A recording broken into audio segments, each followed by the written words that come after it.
ہوئے ہیں. کچھ لوگ یہ کہتے ہیں کہ بھائی ٹھیک ہے آپ جلوس محمد ہیں, آپ ولادت کی خوشی مناتے ہو, لیکن جس طرح سے آج جلوس نکالا جاتا ہے کیا صحابہ کرام نے ایسے جلوس نکالا تھا؟ ہم جلوس کو ہم مانتے ہیں, لیکن جس کیفیت سے, جس طرز پر آج تم ولادت کی خوشی مناتے ہو, کیا صحابہ نے اس طرح سے خوشی منائی تھی؟ اس طرح کے جن کی کوئی اصل نہیں ہے اسلام میں, وہ سوالات کرتے ہیں کہ اس وقت تو صحابہ نے, کیا تم صحابہ سے بڑے عاشق رسول ہو؟ صحابہ نے تو کبھی حضور کی ولادت پر اس طرح سے جلوس نہیں نکالا. میں کہتا ہوں صرف جلوس ہی نظر آتا ہے یا دیگر چیزیں جو اس وقت تھی آج چینج ہیں یہ بھی نظر آتی کا اور نظر نہیں آتی ہیں؟ کیوں؟ حضور صلی اللہ علیہ وسلم کا میلاد میں مانتا ہوں جس طرح سے آج منایا جاتا ہے, اس 1400 سال پہلے اس طرح سے نہیں منایا جاتا تھا.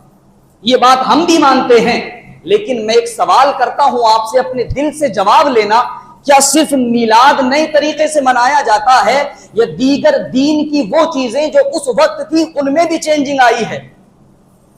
سمجھنے کی بات ہے, سمجھنے کی بات ہے.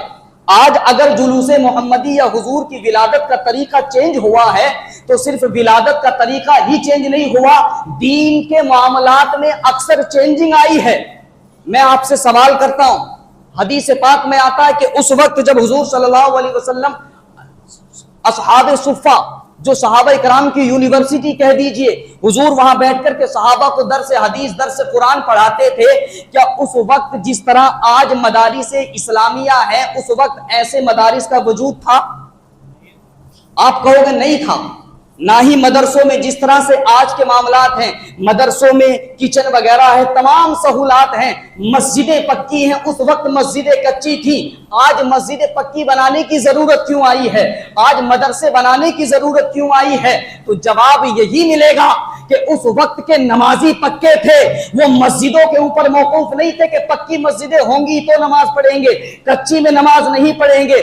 آج آپ جانتے ہیں کہ لوگ درس قرآن, درس و حدیث سے دور ہوتے جا رہے ہیں.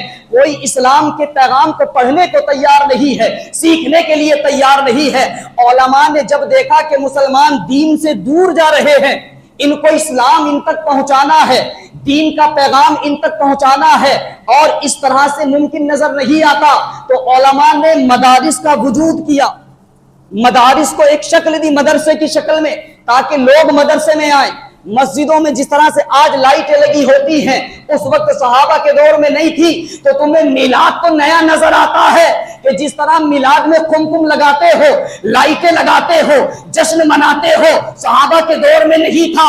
میں کہتا ہوں صرف آج میلاد کو نہ دیکھو, دوسری چیزیں جو اس وقت جن کا وجود دوسری شکل میں تھا ان میں بھی چینج آیا ہے. اگر میلاد پر انگلی اٹھاتے ہو تو دوسری چیزوں پر کیوں نہیں اٹھاتے ہو؟ سمجھنے کی بات ہے. میلاد کا جلوس آج ہم جس شکل میں مناتے ہیں, ہم مانتے ہیں اس شکل میں نہیں تھا جس وقت صحابہ کا دور تھا.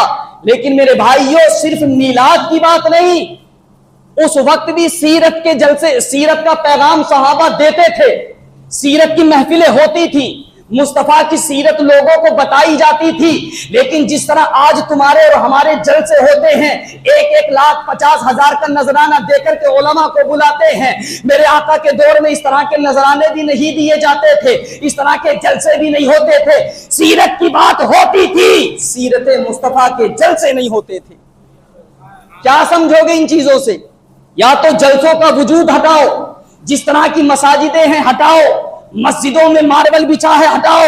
اگر میلاد کو 1400 سال پہلے جیسا لے جانا چاہتے ہو, میلاد مصطفیٰ کو 1400 سال پہلے کی طرز دینا چاہتے ہو, ہم ساتھ چلیں گے. لیکن صرف میلاد کو 1400 سال پہلے نہیں لے جایا جا سکتا. پورے دین کا طریقہ پہلے جیسا اگر کر سکتے ہو تو کرو.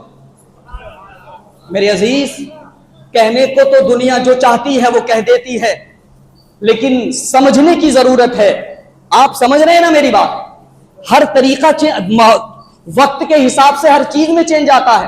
ہماری شادیاں دیکھیں آپ, 10-10 لاکھ, 20-20 لاکھ کس طرح کے انتظام ہم اپنی شادیوں میں کرتے ہیں. آج کسی کے بیٹے کی ولادت ہوتی ہے تو برتھ ڈے کے نام پر کتنا پیسہ خرچ کرتے ہو. اپنے گھر کی شادیوں میں پیسے کی بربادی نظر نہیں آتی. میرے مصطفیٰ کے نام پر کوئی چند لائٹیں لگاتے تو پیٹ میں درد ہوتا ہے کہ بھائی آج میلاد مصطفیٰ نہیں منانا چاہیے. کچھ نے تو یہاں تک کہا کہ اگر